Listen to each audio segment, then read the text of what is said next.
Hello and welcome back to Inside the Contract. We are still on season 2. This is episode number 4. Today we explore one of the most complex and debated roles in the FIDIC contract framework, the engineer as initial decision maker, specifically under clause 3.7 of FIDIC 2017. FIDIC places the engineer at the front lines of dispute resolution, the first authority to review claims, facilitate agreement, and issue determinations. But that role is not straightforward. The engineer sits in a unique position, contractually empowered, yet often closely tied to the employer, who pays their fees. This tension produces many disputes, especially on large, high-profile, and sensitive projects. Understanding clause 3.7 and how to protect your position when the engineer fails to act impartially is critical for any contractor, employer, or consultant managing major infrastructure projects under FIDIC. Okay?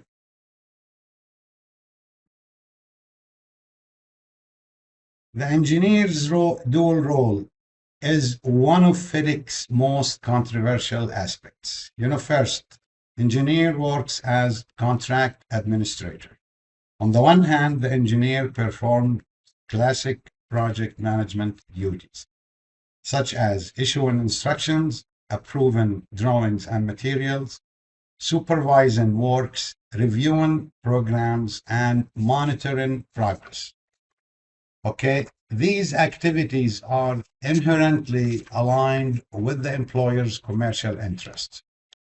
The second role is the impartial decision maker. On the other hand, clause 3.7 requires the engineer to act fairly and independently when evaluating claims or disputes. These dual responsibilities often clash. Most notably is the perceived conflict risk given the engineer's appointment and payment structure. Okay, contractors frequently question how impartial can the engineer be if the employer pays their invoices.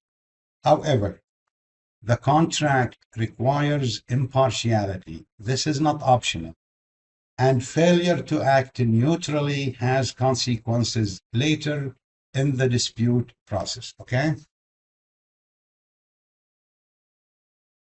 Clause 3.7 establishes a structured mandatory process that governs how the engineer must handle claims and disagreements.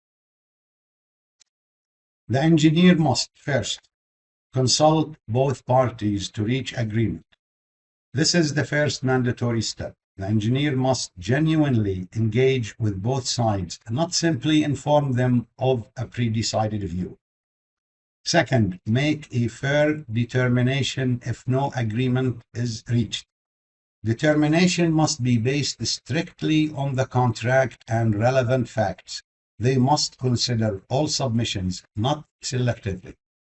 Third, issue determination within 42 days. FIDIC 2017 imposes a 42-day time limit for the engineer to issue the required notice of agreement or determination from receiving the matter, claim, and supporting particulars.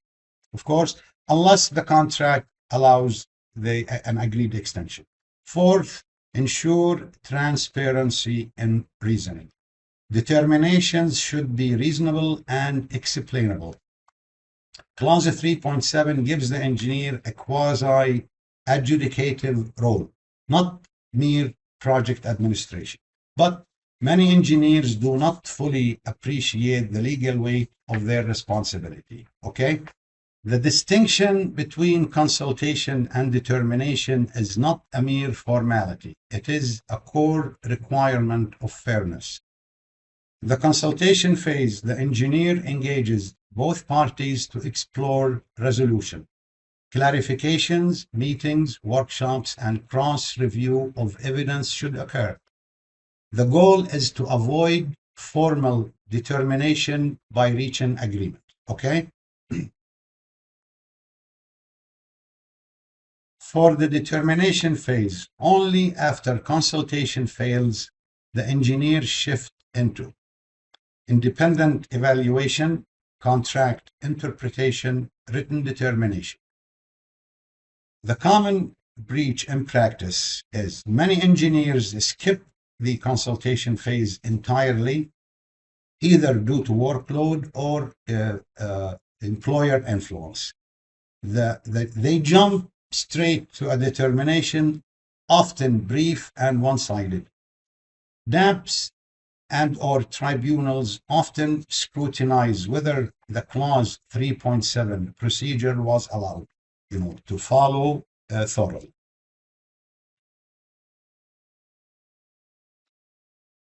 Okay, so if we compare the FIDIC 1999 to the 2017, 1999 had determination concept, clause 3.5, but 2017 strengthened the procedure with a clear sequence and neutrality language and stricter timelines, making process challenges easier to frame.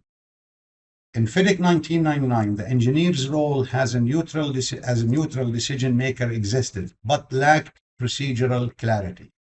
Stakeholders complained that impartiality was not explicitly defined. Timelines were vague. The engineer often acted like an employer representative. Okay? FIDIC 2017 responded with major reforms. First, explicit impartiality requirement under clause 3.7. Structured two-step process. Consultation first, then determination. Third, strict timelines, which is the 42 days. Okay? This does not eliminate real-world tensions. Engineers are still hired by employers, but 2017 changes make it easier for contractors to challenge biased or procedurally defective decisions. Okay? Engineer inaction is a frequent issue on mega projects. The engineer either does not consult, does not determine, or misses the 42-day deadline.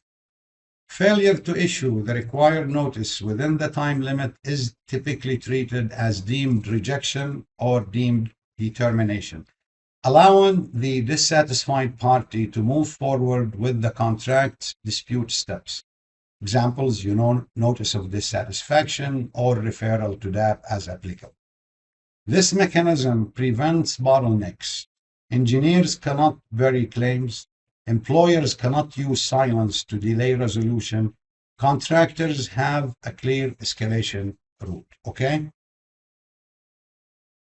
So if we look at some scenarios from common project patterns that have been observed, on a certain scenario on a major project where an engineer issues a determination on a major delay claim without reviewing the contractor's full substantiation. Problems noted by the DAAB later. No consultation phase was conducted.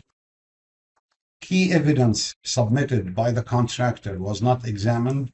The determination relied on employer-provided summaries rather than independent analysis. Okay? The DAAB overturns the engineer's determination, citing clear breach of clause 3.7. This scenario illustrates that the engineer's decision is not the final word. Procedural compliance is essential. Biased or incomplete determinations are vulnerable to challenge. Okay? Arbitrators and DAAB panels will now scrutinize engineer determinations far more closely than a decade ago, for example. The key trends are strict procedural review. Did the engineer consult? Did they follow the timeline? Did they consider all submissions? Fairness requirement. Determinations must reflect impartial reasoning. Third, burden on the challenging party. Contractors must document failures in real time. Fourth, partial enforceability. Even flawed determinations may influence the outcomes unless clearly unreasonable. Okay, so that for you guys, contractors, you have to be aware of that. Some tribunals treat engineer determinations as a starting point, but not binding.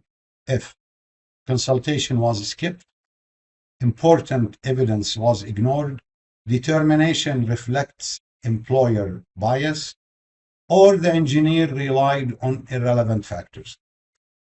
I must note here that engineer determinations are commonly treated as binding unless and until revised, and can become final if not challenged in time. Okay? The message is clear. Clause 3.7 compliance is not optional, it is enforceable procedure. Okay? So let's look at some practical tips for contractors. Contractors can greatly improve outcomes by managing clause 3.7 proactively. First, insist on the consultation phase. Send formal letters requesting meetings or joint reviews. 2. Submit structured CEES format claims. Engineers defend determinations better when submissions are strong. Track the 42-day deadline. When the deadline expires, issue a letter confirming automatic dispute status. And again, here one thing I have to mention about the timeline or the deadline for the engineer to issue a determination.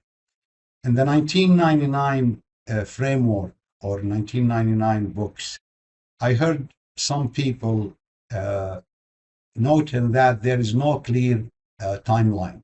So they asked, for example, what would be a reasonable timeline to request engineer to act within or issue a determination or rejection. Now, in retrospect, in light of the 2017 books, 42 days may appear accepted, by stakeholders. But if you are working under the 1999 framework, I would sound the horn as soon as I hit the 28-day mark. Okay? 28 days also a defensible, reasonable time to require the engineer to issue their determination or rejection or feedback with it. Okay? If it goes to 42 days, maybe that's fine. But at 28 days, I will act. Okay, number 5, be prepared to escalate promptly. Engineer in action should not stall the claim process. Okay? A contractor who understands clause 3.7 is not merely waiting for a determination. They are actively managing a procedural pathway that can significantly influence their entitlement at later stages. Okay? Please, guys, keep this in mind. So just to close, the engineer under clause 3.7 is more than a supervisor.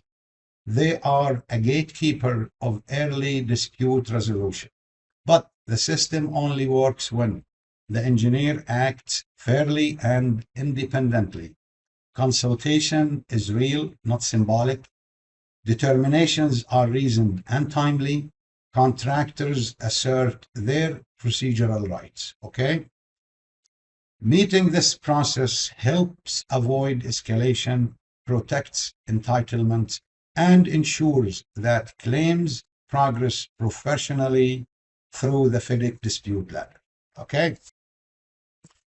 By this, we come to the conclusion of episode number 4. I thank you for watching. In the next episode, we take the next step in the ladder, dispute boards. Again, thank you and see you next time.